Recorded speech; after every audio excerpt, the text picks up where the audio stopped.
I can't believe his middle name is Quincy. All right.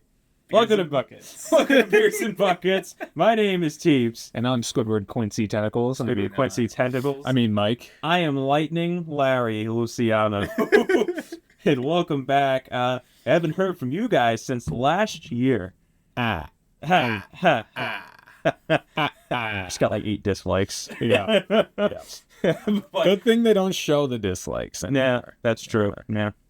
Anyways, well, got a nice big agenda for you today. With Fat agenda. a fat agenda. There's a lot of things we've missed and haven't really talked about in a while. So, Nikola Jokic injury is something we're going to discuss. Kawhi Leonard's been on fire, and that came out of nowhere, but we know he's capable of that. Scottie Barnes is breaking records. Deni Avdija is looking good. The Nets are looking good. The Phoenix Suns are red hot right now. Julian Champagnie is breaking records as well. And the Hawks, Trae Young. Who knows what's going to happen? Also do want to throw in, and we can mention the Spurs when we get to Champagnie, but Wemby had that little bit of an injury scare, hyperextension. Mm-hmm. So he'll probably be in a similar boat to Jokic, actually. Mm-hmm. So with the injuries that are kind of happening, it's making me think, how long you think it's going to be with this 65 game rule? How long you think it's going to last? Something I've been thinking about is, I feel like, is 55 lowering it too much? Or is that like the sweet spot? I honestly think that's kind of the sweet spot. Yeah. It's like you've played a little more than half the game. Right. Yeah, no, 55's probably the sweet spot. I know when Embiid won the MVP, I was talking shit about like, oh, he played like 53 games. Well, I mean, yeah. Whatever it is. But like also, if you don't change this rule, man, injuries like this that take Jokic and take Wemby out 4 weeks, they miss however many games, you're going to end up having an all-NBA team where, like, I don't know, like you'd have guys who wouldn't normally be making an all-NBA team. Yeah. Making like all-NBA second team, all-NBA first team. Right. It's like if the Celtics that won the title, they had injuries and Drew Holiday at that point made like all-NBA second team. Uh-huh.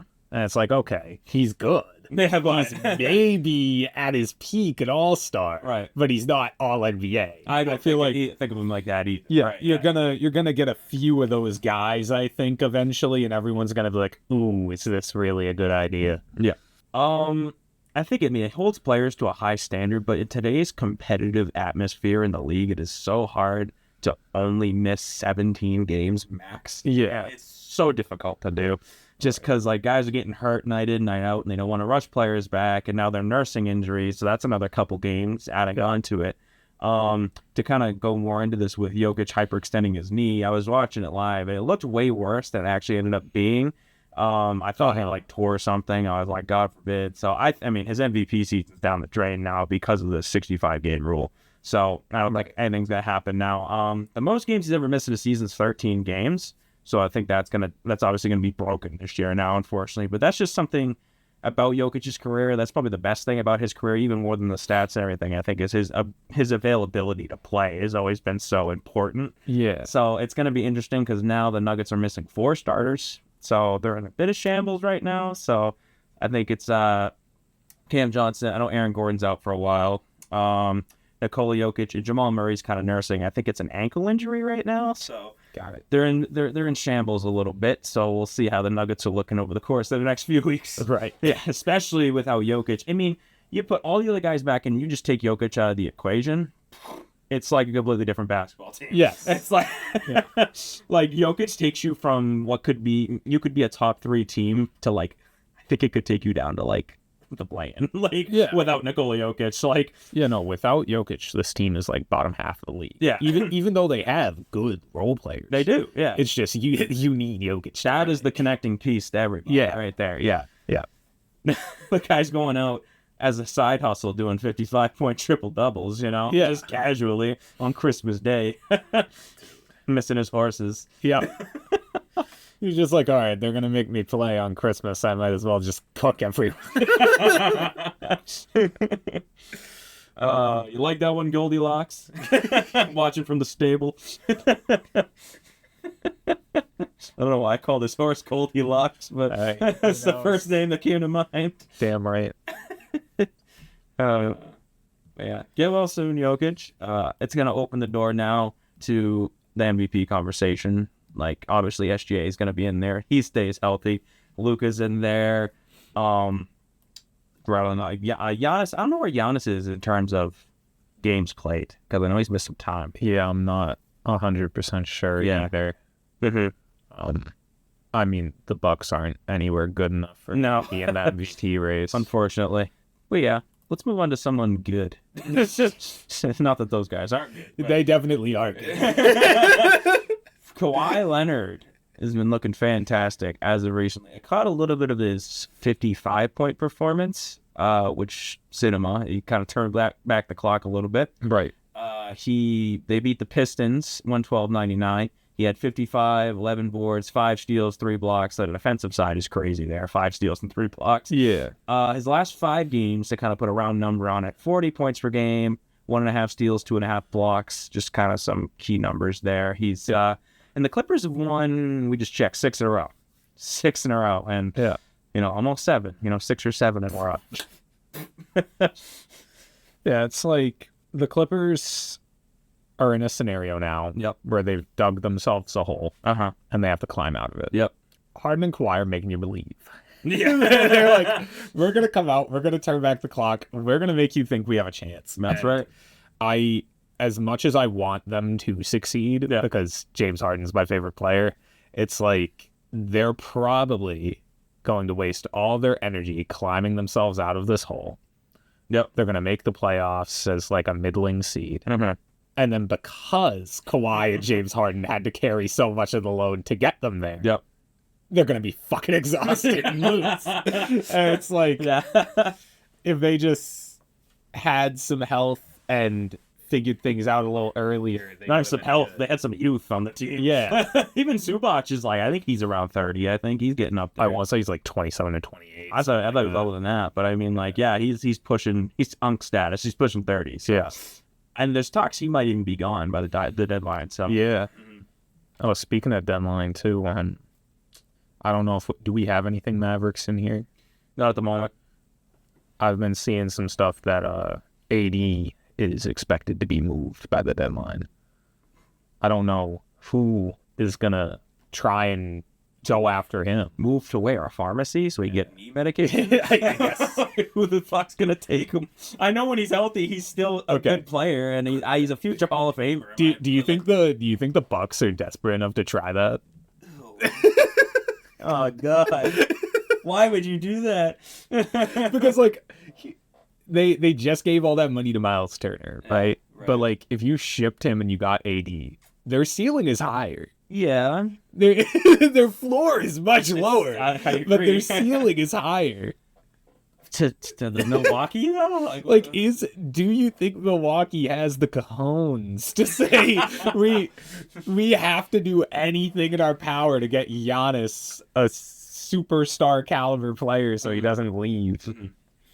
I said, I don't know if Anthony Davis is that guy though. To be honest with you, he's not. He's definitely not. But are the Bucks desperate enough to try it? This is jumping ahead a little bit. If Milwaukee made a run to Trae Young, I could see it. Right? That would be interesting. Yeah, that would be interesting.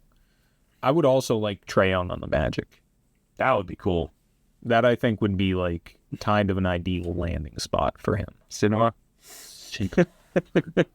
Going back sort of to Kawhi and the Clippers, though, it's like we've all known Kawhi has the ability to be this good. Yeah, and it's like you haven't been able to see it on a day-to-day because it feels like he's out more than half the time. He's in and out of the lineup all the time. Yeah. There's always personal struggles with him, I feel like. It's like, and that's happened this year a little bit. One of the more interesting NBA players I've ever witnessed in my life.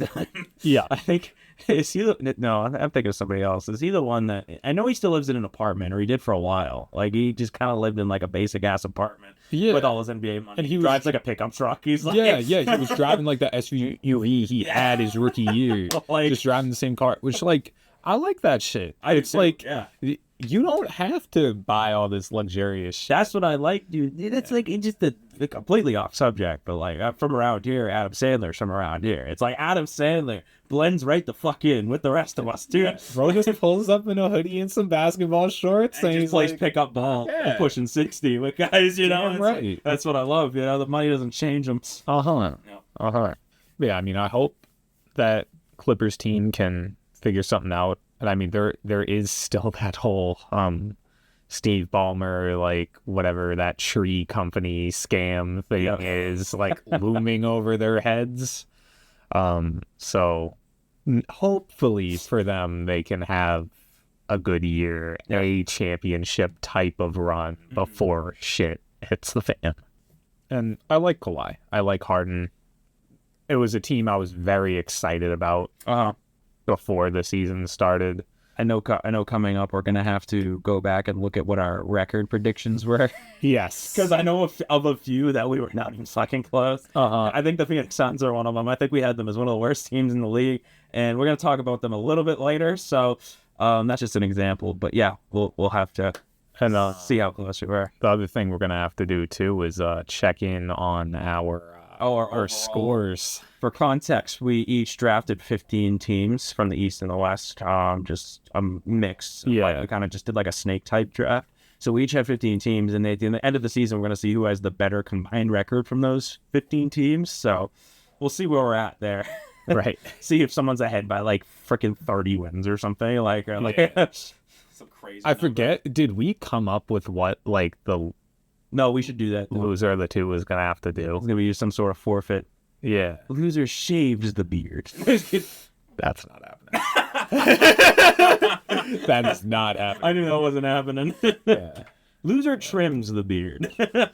Trim is doable. Doable. Trim is doable. Taking the beard clean off is a hell nah. Yeah, like your supermarket days, you know, you gotta be clean shaven. Don't even get me started. Stupid. Market basket. Hey, when I was a wrestler in high school, you know, you couldn't have facial hair either, so that was stupid. That's a rule. That's a rule in wrestling, yeah. Wow. You can't have long fingernails. Like the ref comes up literally at each meet and does like this to your fingernails, like literally to like make sure they're out. Fingernails. Fingernails. You don't even have fingernails. I cannot believe what I'm hearing. How can you hear it? You don't have these either. Fucking roasted. But yeah, the refs fucking squeeze your fingernails over too long. They'll literally hand you clippers and like watch you. That's so dumb. Fucking crazy. Like I get the nails because like in a wrestling match you could literally go like this to somebody. But like the beard, like I can't have a little stubble. Yeah, what's the beard gonna do? So like If anything, it would be if your opponent was to grab it. So yeah, right. But so, like you're giving yourself a disadvantage in that case. That does make sense. Yeah, I agree. On the curls. It seemed like you were about to make a point, and then you just stopped. Man, you kind of just like my whole world just came crashing down. It's like, oh man, I'm just the captain. I just, I just captain. Yeah, I mean, I guess like if they were gonna try and get a headlock or something, and it made it like, but even then, it's a fucking beard. It's man, we've gone off track. Yeah, right. We always do. Back to the beard though. Shout out James Harden. Shout out the Clippers. Hopefully they figure it out. That was a nice smooth transition. Yeah. Anyways, we'll see how the Clippers continue to do. Moving on to Scottie Barnes. Scottie Barnes. This was fucking wild when I read this, but Scottie Barnes, I knew he had tied the record. I heard some about it, but I didn't know who he tied. So Scottie Barnes, in a win against the Warriors in overtime, he had 23 points, 25 rebounds, and 10 assists, tying the rebound record, 25 boards, with Mr. Bismack Biyombo. Didn't Biyombo do that in a playoff game? I think he did, yeah. Yeah. Bismack Biyombo, I'm not going to discredit him in any way. I mean, like, he's a decent center, wasn't too bad at times. So, shout out to it was just like of all names. I wasn't expecting that. Shout out to our homie Sam, the resident Bismack Biyombo fan. Didn't he have the Bismack Biyombo fan account? I did. That was like years ago. Yep. I bet we could find that somewhere. I wonder if it's still up. I'm sure it is. I'll have to ask him. Bismack Biyombo. Yeah. But this is also the first 20-20-10 game in Raptors franchise history, which is pretty cool. So, Scottie Barnes has always been kind of the guy over there. I don't really know what to think of the Raptors when I watch them. They had a red-hot start to the season. I think they're down to the 4 seed now. They've struggled a little bit, which is to be expected. But they've played well above expectations this year. Yeah, and I mean, they're still young, too. Yeah. They have a lot of time to figure it out. Really, the only guy on that team who's part of their core and he's not even old, is Brandon Ingram. Right. He's like, a year, like 29 or 28 or something like that. He's a year older than Tatum, I believe. He got drafted the year before. That's right. So, one pick ahead of Jaylen Brown. Imagine if the Lakers draft Jaylen Brown instead of Brandon Ingram. There's a lot of what ifs when I look at Celtics history, dude. Oh, God. See, we could have had Giannis, but we took Kelly Olynyk. I love the clinic. Don't get me wrong. The Lakers could have had Jaylen Brown and Jason Tatum, but instead they took Brandon Ingram and Lonzo Ball. Which honestly doesn't sound that bad in comparison to Jason. It wasn't that bad, but man, like, oh my God, dude, Lonzo pre like all the injuries, like really, I think his career would have went in a complete different direction. Yeah, he would have had the same impact Magic had. Yeah.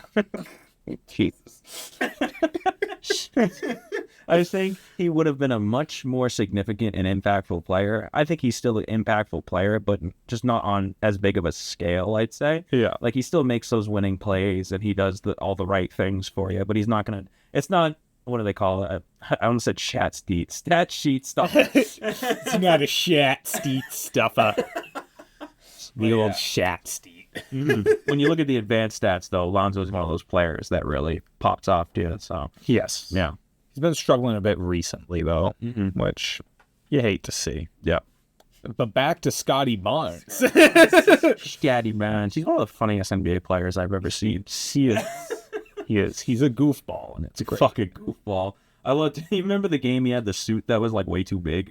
Yes. He's a silly goose, some might say.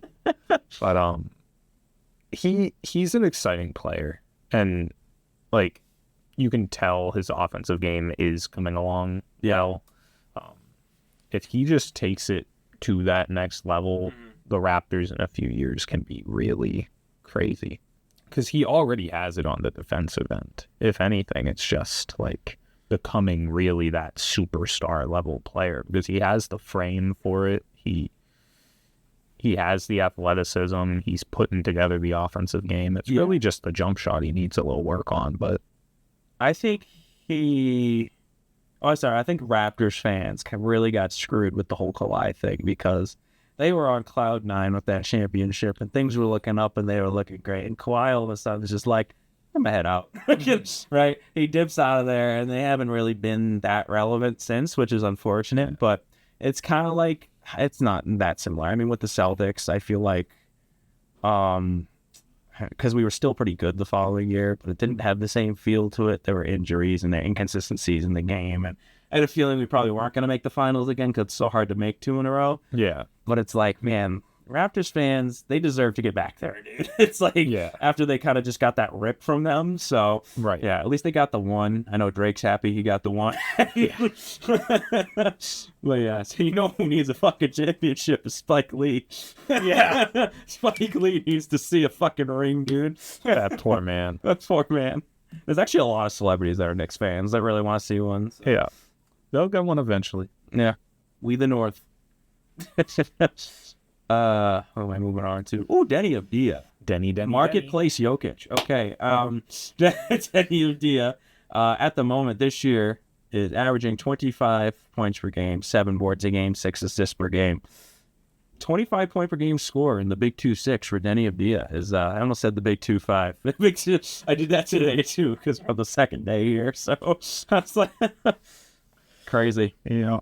These are all career highs, by the way, those averages. So. Oh, yeah. I mean, Deni's one of those guys where it's like, since he got drafted, you look at him and you're like, he definitely has potential to be really good. Mm-hmm. He was pretty hyped up coming into the draft, if I remember correctly. And he's just one of those guys that does a little bit of everything. He's just a good, smart basketball player. I don't think he's ever going to be like your team's best player. No, but he's a good filler guy. But he is a good filler guy, and like I think he could probably peak as like a second option. Yeah, he just plays smart. He's too bad he's just been on rebuilding teams. Exactly. It just really sucks. I mean, it's the Wizards and then the Blazers, right? He hasn't been on another team. Nothing else. Like those Wizards teams. It was like I'm trying to remember exactly when he came in. Was Wall gone by the time he got there? I think he was. I want to say they might have had 1 year. 2020 draft, 9th overall.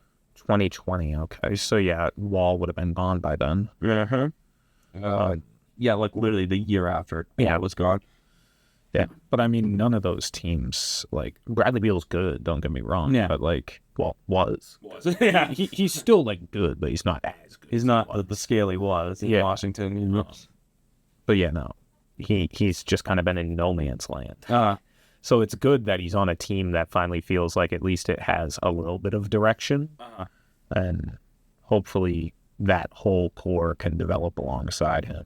And then once you get like those big pieces back next year in Lillard, and I keep forgetting Lillard's on the fucking team, dude. I keep forgetting that exists. And is Drew back for them yet, or is he still dealing with injury? Didn't he get hurt like really early?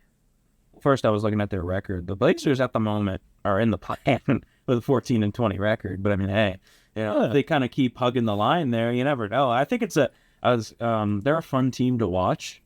Every game I watch them play is like super competitive. Like even in losses, they're still super competitive. Young team, hard team to make go away. They were neck and neck with the Pistons. I was watching a couple weeks ago, and like they had a lead with like 2 minutes left, and they like kind of gave it away. But yeah, even that was like a comeback for them. So that's cool. The thing with younger teams is they tend to not be quite as good towards the end of the game.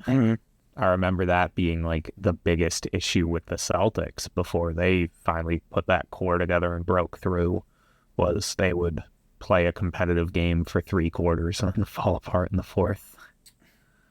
This was 1 day ago. Portland Trailblazers guard Drew Holiday has been cleared for a progression of on-court basketball activity. Okay, so he's still not back. But he's getting pretty close, they're saying. Yeah, so, because initially I was going to say, once they get Drew and Lillard back, but I'm like, is Drew back? Because I haven't been super tapped into Blazers basketball. Yeah.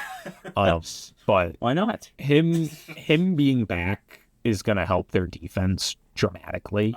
Just him and Kamara on the court together is going to be scary. And Deni isn't like a slouch either on defense, so they'll be an exciting team to watch. I mean, they already look fun. Shaden Sharp, Donovan Clingan, pretty good. Young core there. You just said Kamara. That was the other one I was thinking of as well.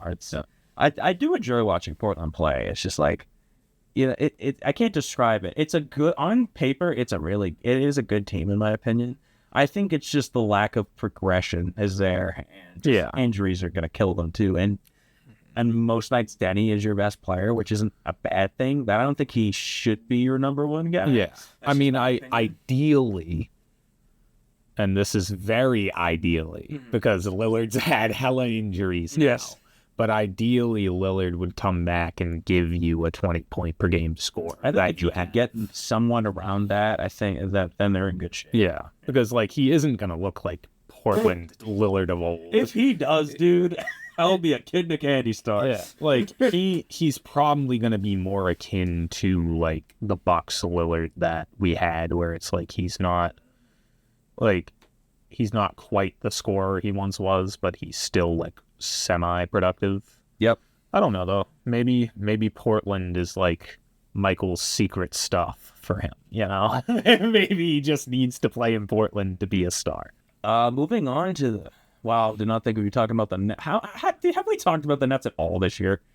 I feel like we haven't at all. Well, we briefly talked about how bad of a trade they made to the Celtics. That's right. Yeah, we reminded them of like the worst moment in their franchise history. Yeah, that's about it. Besides that, I don't know that we've talked about them all that much. I mean, besides the occasional MPJ talk. So the Nets went 7-3 at the month of December. Did not think I was going to say that today. Let's see. Michael can't swing the rock. Porter is averaging 25 points per game on 49% shooting. So got to give him credit where credit is due. Yeah.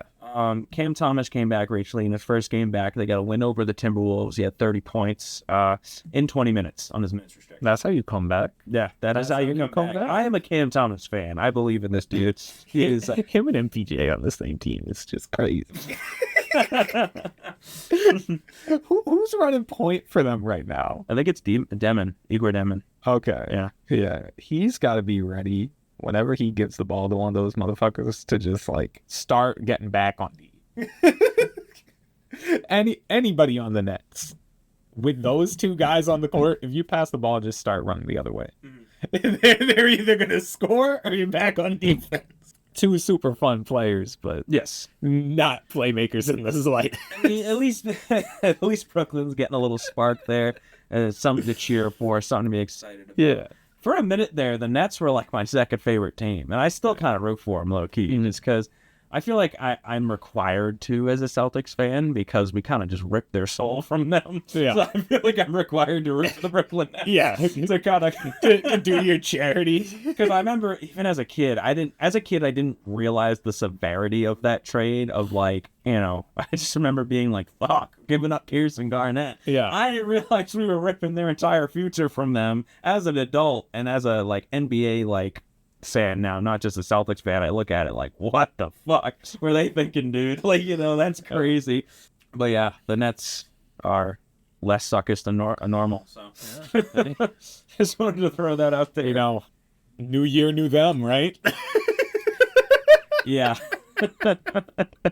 That's right. Yeah. Yeah, we'll see how January goes. Yeah. I think the record will be reversed. I am excited, though, for the game where, like, Cam Thomas and MPJ inevitably both have, like, 35 in the same game. Yep. And people are like, oh, are they legit? No.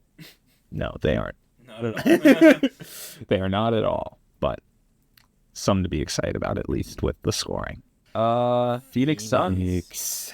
Didn't think I'd be going Brooklyn Nets, Phoenix Suns back-to-back, but the red-hot Phoenix Suns are 19-14, have won 4 of their last 5. We were talking about, like we said earlier, we got to check our predictions because we definitely had the Suns as like a bottom 3 team. Oh, yeah. Yeah, so I mean, I still expect them to end up being very really bad. bad. Yeah. Yeah. I get it. I guess it's just more so guys have been showing up. Booker's averaging 25 points per game when he's available to play. He's had some injury issues this year.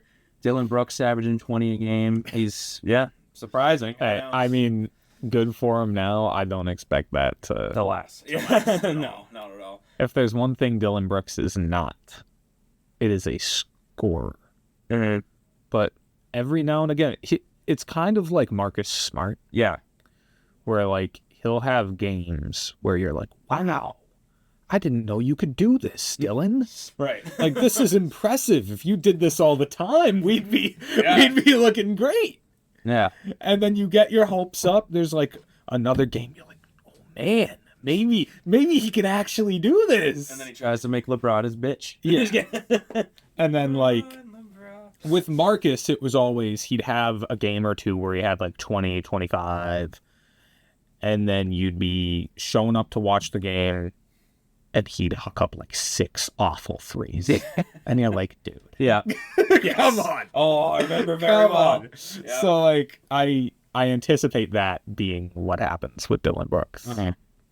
To kind of add to that a little bit, Colin Gillespie's been the surprise player of the year for them. He's at around 18 points per game. He's their 3rd best scorer. He's shooting 52% from 3. Every time I look at the box score for the Suns, this motherfucker's hooking up like 8, 9 threes, and he's making like 4, 5, 6. I'm not going to say the next number. Nice. Yeah.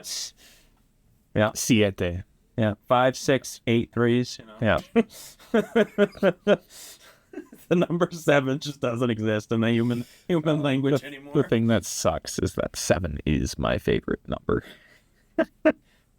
7 is your favorite. All these kids are out here bastardizing my favorite number. Why is 6 afraid of 7? Because they hate listening to middle schoolers. Yeah. Julian, is his last name Champagnie? It's Champagnie. Champagnie. I always say Champagnie. Just doesn't Julian sound Champagnie. right. Julian Champagnie has set the Spurs 3-pointers made record. It's a weird episode. It's like, the shit I'm saying today is fucking weird, bro. So they won against the Knicks 134-132. He shot 11 of 17 from 3, had 36 total points. The previous record was 9 by Chuck Pearson in 1998. Chuck Pearson. Pearson. Dude, I'm telling you, hop into my eras. Hop onto 2K, hop into my eras. Chuck Pearson ends up being like a freaking like all NBA. Every time you run a sim, Chuck Pearson is him. He's the person. He is the person you want on your team, man. Shout out to Chuck Pearson. Yeah. Damn. No, he has the second most threes in Spurs history. Yeah, second most. That's a schedule. Honestly, it's surprising that no one broke that. And all that time, yeah. Because they had a lot of good shooters. Mm-hmm. You'd think like Manu would get hot or something one game.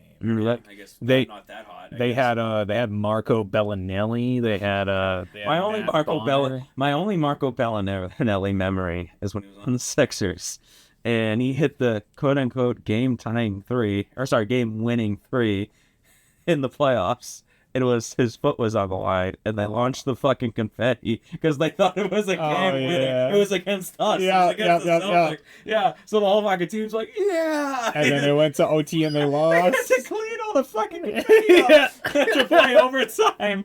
And then they fucking lost. Oh, it's great. I can't imagine, like, as the people in the arena for that, you got to wait until that shit's official. Watching the confetti on a tie game. I think they were like pulling the trigger as the ball was in the air, bro. Like, fucking crazy. Oh my god. Yeah, I mean, just another vote of confidence for the Spurs in my eyes. Mm-hmm. Like a guy like Julian Champagnie, if he like can come off your bench and just stripe, like if he can do the sort of like Sam Hauser type of role for them, that's perfect. Exactly. And Champagnie has the ability to shoot. I mean, that's about what he's got. Yeah. But every team needs that guy. Every team. Mm-hmm. So, shout out to Julian. Also, he has, I don't know about this year in 2K. Last year in 2K, he had one of the easiest jumpers to man. Oh, yeah? Yeah. Super easy. I would play people online, and I'd have, like, Wemby, and then they would leave him open in the corner, and I was like, fucking Julian Champagnie. That's the key to playing people online in 2K is learn to shoot with the people no one knows. Yeah. You know, one of the smoothest 2K jumpers of all time is Marvin Williams. Damn. Marvin Williams. Fucking green light special from the corner. It's like 2K17 Marvin. Yeah. Nothing beats him. So, good stuff. Or like 2K16 fucking Simbular. Like fucking just back everybody down in the post and fucking throw it down. Good times. Good times. Those 2Ks were the best. Yes, they were. Those were like, I just skipped 2K18 because that game doesn't exist. But yeah, 18, it was so funny though. I made my guy the fattest boy on earth. He was just big chungus, and you could give him the ball under the hoop and he'd dunk it every time. Yep. He had like a 99 stand and dunk. Mm-hmm. I would just stand in the paint and I'm like, give me the ball. Well, 2K15, I remember on Park, you made a fucking 5'7" build. Yeah. We were like, what the fuck are you doing? I had to make it accurate. Yeah, you made it I made the biblically accurate build. So we'd be playing, and like you'd go for a dunk, and you could barely get off the fucking ground, and you just get blocked. And be like, oh my god! My player could dunk, yeah. But whenever you guys would throw him a lob, it would be like a 1 in 5 chance it would work. Yeah. Half the time you'd throw him the lob, he'd catch it, go for a layup, and throw it off the bottom of the rim. What's funny is I think I have footage of that build on like one of my old YouTube channels. Yeah. Like just like plays and stuff. So like probably find stuff from that of him trying to play. And he was a white dude with this big ass flat top you gave him too, which was so dude. I always wanted one. I always wanted a flat top. Yeah. Nerlens Noel inspired me. Him and Jaylen Brown. I'm like, I need a flat top. Shout out. Never gonna happen. Shout out Nerlens Noel. where the fuck he is. Shout out to Maryland's man. I thought he was going to be so good. You thought Julian was going to be so good, too. I did. They would have been, you know, if they went on the Sixers. That's not the first players to say that about. Yeah. But the Hawks and Trae Young. The Atlanta Hawks. Trae Young missing time this year. They have a 583 win percentage without him and 222 win percentage with him this year. So it does raise the question a little bit. Do they got to move him? It's like when Trae Young's on the court, it's very much the Isaiah Thomas type of deal. Yes. Where it's like he has to be the focal point of your offense and be playing at this absurdly high level to even be worth having on the court. But on a team like the Hawks, where you have a lot of offensive weapons, I feel like that's difficult. Yes. They also are at the point where they aren't exactly all on the same timeline as Trae Young. No. The team has gotten significantly younger since, 2019 when they made the conference finals? Yes, that's right. I always forget about was it 20? No, it was... Or was it 2021? 21. It was 2021. Yeah, I always forget about that. It's like, it feels like a fever dream. The team is significantly younger. Yep. The core's completely changed outside of Trae. Mm-hmm. And it's like, they've gotten rid of all the other, like, older pieces. Yeah. I mean, they finally let Clint Capella walk. Which is like, okay. Finally, Okongwu can get some damn minutes. Onyeka Okongwu. He's so fucking good. Yeah, watched him in a game winner in Boston. Yeah. Fun. Same. Wrestling fucking walk out of the arena. That was the only thing that made me not despise the game winner being because it was the Celtics, was that it was Okongwu. You were the only motherfucker leave that stadium where you were like, yeah. Your team just lost the play fucking game. But no, Okongwu got the tip in to fucking win. Just be prepared if we ever watch the Celtics playing Jericho Sims hits a game winner on us. Yeah, we were in the balcony on opening night. You were fucking going crazy for Jericho Sims because we were fucking clapping the Knicks. We were up like 40. It's like, put Jericho in the fucking game. You're like, yeah. Damn right. I'm like, just wait for this guy to dunk. Jericho and then the second he did, I'm in my seat, just like, Jericho. Oh my god. I had the people to the side of us cackling. They're fucking dying. That whole group around us was great. It's so funny. Yeah. Oh my god. But honestly, the Hawks probably would have been better off a while ago getting rid of Trae.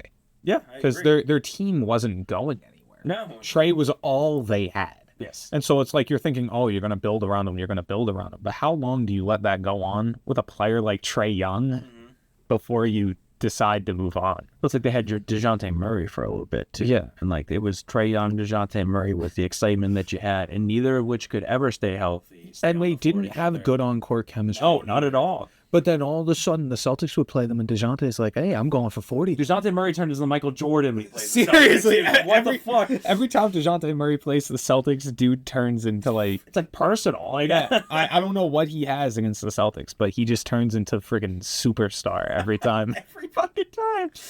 God. I just remember, like, we're in a close game, and this guy just hits, like, back-to-back-to-back triples. I'm like, what the fuck? Can we guard this fucking dude? He hits a game winner on us, too, I think. I'm just like, bro. This fucking hates Boston. I don't know what it is. But, yeah, to me, it's like, Trae's not the type of player you hold on to if your team just sucks.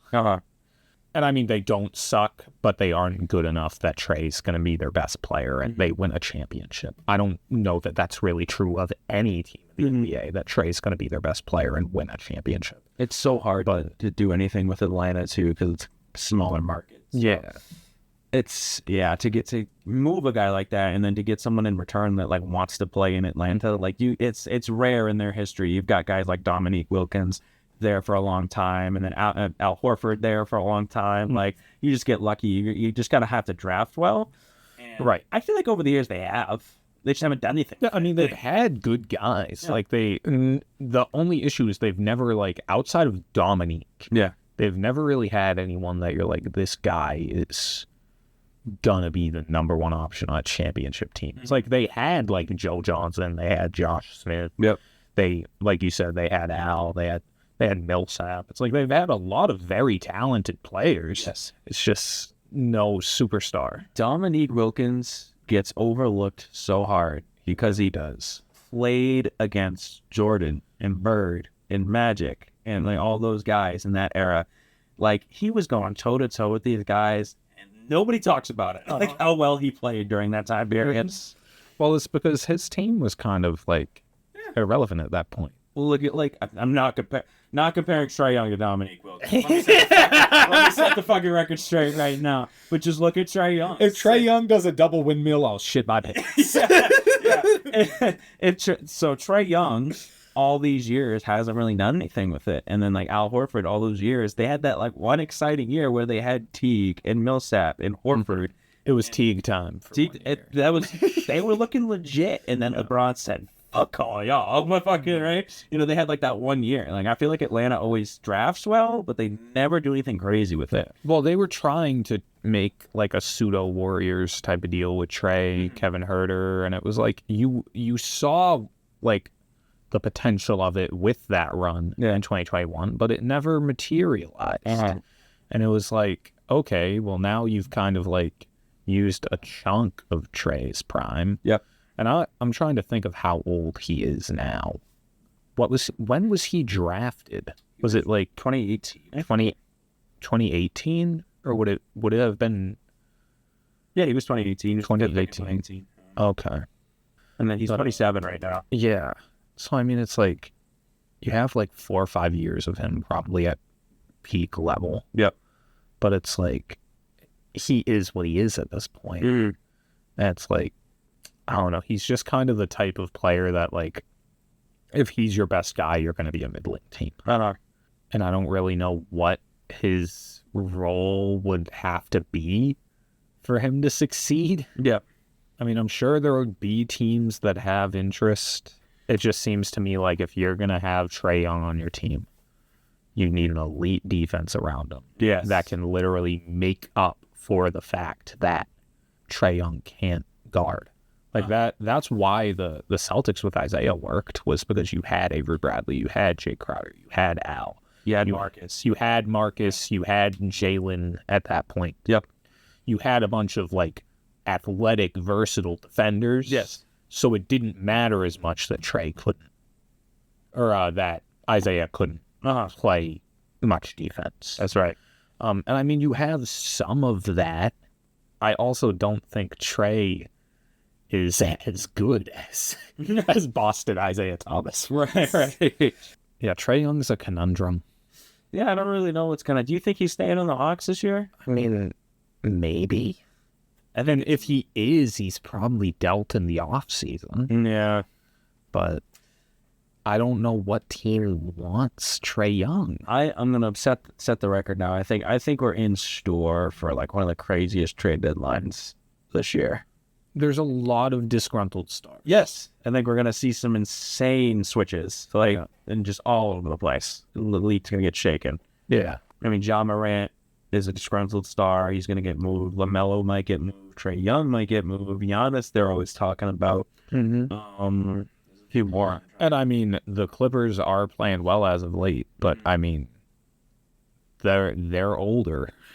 You never know. James Harden still got value. James Harden could be moved somewhere. Even Kawhi could be moved. Harden should be moved to Houston. He should. He honestly should. Dude, it'd be like, such a full circle moment, dude. Yeah. If you paired him up with KD, which we haven't gotten to see enough of, in my opinion, because the OKC part didn't work out, unfortunately. They didn't keep Harden long enough. COVID just fucked that Nets team so hard. Exactly. We didn't get to see them together enough. If they would have been a healthy team playing together, they would have won.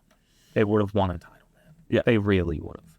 If they didn't say, "Hey, Kai, you don't want to get vaxxed, you can't play." They didn't tell him that. I don't know if I've talked about this on here. The whole Kyrie vaccine thing bothers me only because, like, whatever. If he doesn't want to get the vaccine, that's his choice. I understand the league being like, hey, you know, rules are rules. We want you guys to get vaccinated so you can play. I get it. But he got to travel with the team. He got to be with the team. What's the difference? The issue is it wasn't an NBA thing. Yeah. It was a New York thing. Stupid, man. And I'm just like, so you're telling me to work in New York, you have to get vaccinated. So he can literally sit courtside at the game with the team. Go to practice. He can be with the team. He can travel with the team. But he can't play. It was the dumbest shit I've ever seen. I'm like, regardless of whether or not you think you should have gotten the vaccine, which, like, I personally, like, am pro-vaccine when it comes to that stuff. But it's like, regardless of whether or not you think you should have gotten it, the rule doesn't make sense. It's a dumbass rule to say, you can sit. If they said, Kai, you can't be a part of any basketball activity. Yeah. Okay, that'd be one thing. Like, you cannot be with the team. I'd get it. Okay. But you can't pick and choose like that. Allowing this motherfucker to sit courtside when he's healthy, but not play is the dumbest thing I've ever heard in my life. Yeah. And then you had Stephen A. Smith going on the freaking First Take, and it's like, Kyrie's trying to find any excuse not to play. Blah, blah, blah, blah. Oh, does he really even care about the game? Yes. And I'm just like, dude, it's not his choice not to play. Yes, right. COVID era basketball is crazy, man. Yeah, they had like the virtual fans around the fucking arena and stuff. I do. And like so it sounds actually kind of real when you're watching sports during COVID. Like this, like the crowd sounds and stuff. Yeah. It didn't sound any different. But you just have to picture like these guys playing each other. It's like a fucking scrimmage game. Yeah. It's like they just hear everything they're saying. All the coaches are saying. It's like the weirdest thing. Remember when Russ was cussing out the wives and kids? Yeah. It's like, yeah, that's what I fucking do. It's like the whole crowd is literally just the players' families. Yep. But yeah, I do agree though that this could be like a big trade deadline, just with how many people there are to be moved. Hopefully Trae can move to a better situation for him. I mean, like I said, I don't really know where he goes or how to make that work. Like we said, he's kind of like the guy on any team. Like he kind of has to be the guy, and it's just how he plays. Yes. Unless he kind of switches his play style up a little bit, which I don't see. But what team could use him? But he's like the only thing they could use. You know what I mean? Like that's where it gets tough. I mean, it's kind of just like what teams are desperate. Yeah. Like I could see a world where the Warriors give up Kuminga in a package and try and get him and be like, hey, Steph and Trae, we're going to have two of the best shooters. Mm-hmm. But like, I don't think it would work. Right. You know? It's like, I don't know, the Sacramento Kings have wanted a point guard for a while. But I also don't know what they really are going to give up to get Trae. Who the fuck wants to go to Sacramento in the first place, dude? Like, getting Trae Young on the Kings doesn't make them better. It doesn't. Like, it really doesn't. Like, that's the thing with most of these teams is I don't really know what team Trae Young is going to go to, and they're definitively going to be better just because of his play style and how much of a liability he is on defense. And of all teams, Sacramento, you think they treat point guards well? We have talked about trades for like disgruntled star. Yeah. Maybe shake things up. Like you take Ja Morant and you swap him with Trae Young. Like, does that help both situations? I feel like it could. It could shake things up a little. I mean, my thing is like Giannis is a disgruntled star, but the Bucks, I think, are going to do right by him. I do too. They wouldn't be like, yeah, Giannis, we're going to ship you to Atlanta. Right. Right. They wouldn't be a team that would trade for him in that aspect. I mean, you could argue if they traded Giannis to the Grizzlies, that might be interesting. That would be something. The defense would mainly just be stupid. Him and Jaren on the same court. This is dumb defensively. I don't think they'd do that unless they are going to try and convince Milwaukee that Ja Morant is like the savior. But Ja Morant. Oh, always love Ja Morant. Yeah.